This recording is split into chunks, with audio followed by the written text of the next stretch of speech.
accomplished. You guys know that. The thing that has worked for me is to remember the hard times. So, and I'm sure you guys all have your processes. And again, I'm going to tell you what's worked for me. So before a big movie comes out, before, back in the days when I was wrestling with WWE, a WrestleMania match, anything big that would happen, I would always take a moment and I'd just remind myself, all right, I was evicted when I was 14. We were kicked off the island. We couldn't live in Hawaii. Had no place to live. A lot of shit happened then when I moved to Nashville. I was arrested multiple times by the time I was 16 years old. I would remember that, and it allows me then to be present in the moment and understand, holy, the stuff I have around me right now, this is the shit that I dreamed of when I was a kid. I am here. I played for University of Miami, played great teams. Warren Sapp, Ray Lewis, they were my teammates. They were balling. Warren Sapp was playing tight end that time. I was starting defensive tackle. Yeah. They moved him over to D-line. My dad, in his pickup truck, came down 4 o'clock in the morning, picked me up in Miami from Tampa. We lived in a little apartment in Tampa. He drove down in his little pickup truck to Miami to get me when I was cut from the CFL. And I thought, well, come the odds. I leave home like you guys left home. I'm ready to tackle the world, to get after it, achieve my dreams and goals. Crushed by 22, 23 years old. Now I got to move back in with my mom and dad. I played on great teams, though. Wait a second, this is not supposed to be my future. I'm supposed to be in the NFL right now. I'm supposed to be making a lot of coin and buying my parents, buying me, taking care of my wife, but it never happened. So I pulled out my wallet. I thought, well, let me see how much money I have. I opened it up. I had a 5, a 1, and change. Well, at least I rounded up to $7. But I thought, God, ain't this a bitch? I got $7 in my pocket. Where the f do I go now? What do I do? I can't go back to CFL. The point comes where you hear that voice, the big run's over. Like, you're done, right? So I heard that voice. So as Coach was saying, man, I hold on to that. I'm telling you, my back is up against this mother. We laugh, we joke, we have a good time, but my back is still up against this mother. I do not forget it. What this also helps me do, and again, it works for me, is at some point, you gotta be tired of not being number one. You have to be, and you gotta play angry, and I play angry. Now, I'm cool and calm with my approach, and when I step out on my field, which is a set, or, you know, like, there's some, and you're always gonna have haters, and haters are like, well, God damn, man, how many movies are you gonna make, or how much shit are you gonna do? Like, you do a lot of shit. I say, yes, it's my ambition. Of course, why not? I could do it, yeah. I love what I do. And not only that, but in what world do we not work every day? My back is up against this thing, you know, and I started to play angry, by the way, and I still play angry. My last match, Brock Lesnar, transitioned, and I realized if I had to be great at something, I wanted to be great in this world of Hollywood and movie making and producing and entertainment, I had to commit, and like you guys have to commit. Obviously, you commit to something, commit to the goal. So I quietly retired. 2 years later, I thought, what did I do with my career? Because my movies were not doing well. I was written off. I was like, it was around 2006, 2007. I was like, I left, I pulled a Jim Brown. I left when I was on top, like #1 in the wrestling business, and I left. It was a ballsy, gutsy, some call it stupid move, but I had to commit and I had to follow what was in my gut. What helps me is to keep the hard times in the front of my mind, because it allows me to go into these big moments that I've worked my ass off, and you guys have worked your ass off. It allows me to go into these big moments with a different perspective. What it also does for me, and again, this is what works for me. Like, my back is up against this mother. Every day, it's against this fucking wall. But it's up against this mother, because it's what I believe in. And when my back is against this mother, then there's nowhere to go. But that way, that's it. Doesn't mean you don't smile, doesn't mean you don't laugh and joke, right? You're happy. The key for me was, where does it start? What's the anchor? What's the anchor? So I could have all these ambitions, and you guys have all these ambitions, which is great.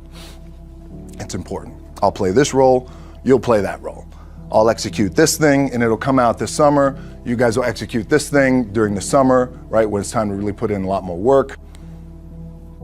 But the key with me is just always finding what the anchor is. And the anchor is getting up at 4 o'clock in the morning every day before anybody else and grounding my thought process is in the no one will outwork me. No one. I love and I respect you guys. You motherfucker won't outwork me. All starts with this. 2 hands, putting it to work. My last match in WWE, I'll share this with you guys too, is that, again, because there's a little bit of takeaway here from all this, is I wrestled John Cena, and I went in, I think it was 2013, I went in WWE champion, and we went in MetLife Stadium. We had a record-breaking attendance, which was amazing that night. We accomplished our goal. So I wrestled with John Cena. We had 45 minutes planned for the match. It's nonstop, go, right? So your conditioning is tested. And at that time, I wasn't full-time in WWE. I was just doing these spot matches where I was still shooting G.I. Joe, I think, or Pain and Gain at that time. Or, it was Fast and Furious 6 in London. Had to travel in the ring, get all my ring work in, travel back to shoot Fast and Furious, then back, WWE Raw, doing those shows. The big build-up to WrestleMania against John. We get to MetLife Stadium. It's a big night. This is it. It's game night, right? It's championship night for me. 45-minute match planned out. There's no cut. There's no, all right, well, let's pick it back up tomorrow. You know, it's go time. It's just like you guys in a game. I'm laying there, and both of us are out. I said, oh, fuck, something's going on. And I stick my hand, now there's 85,000 people, right? And we're just laid out like this. I kind of roll over, I stick my hand down in my trunk just to see, I want to make sure that there was no bone sticking out. So if there's no bone sticking out, what the f? Something just happened. Referee comes over and he's like, Rock, you all right? I'm like, yeah, I think I'm all right. I said, I get up, I go to step, and I can't step. I can't do this. I have to use my leg like momentum. I gotta do that. So now in that moment, and you guys are gonna have these moments, you probably already had them already, where you're in the game and you're in the thick of things, and you gotta make a decision. What I gotta do? I'm gonna stay in the game, committed to the team, I committed to my team, the entire roster, right? So I could tell the ref says, are you okay? And I have one moment. In this moment, it was a defining moment. I could either tell him, no, I'm done. He'd give the signal, match is over. Or, let's keep going. We have this decision. And I said, no, let's keep going. I said, how much time is left? He's like, 32 minutes. I'm like, okay. Rest of the whole match, couldn't move, doing everything like this.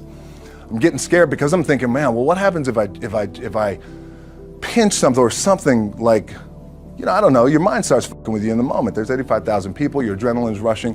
Thinking, man, what happens if I'm gonna lose my leg or some shit like this, if I've just done something to my artery?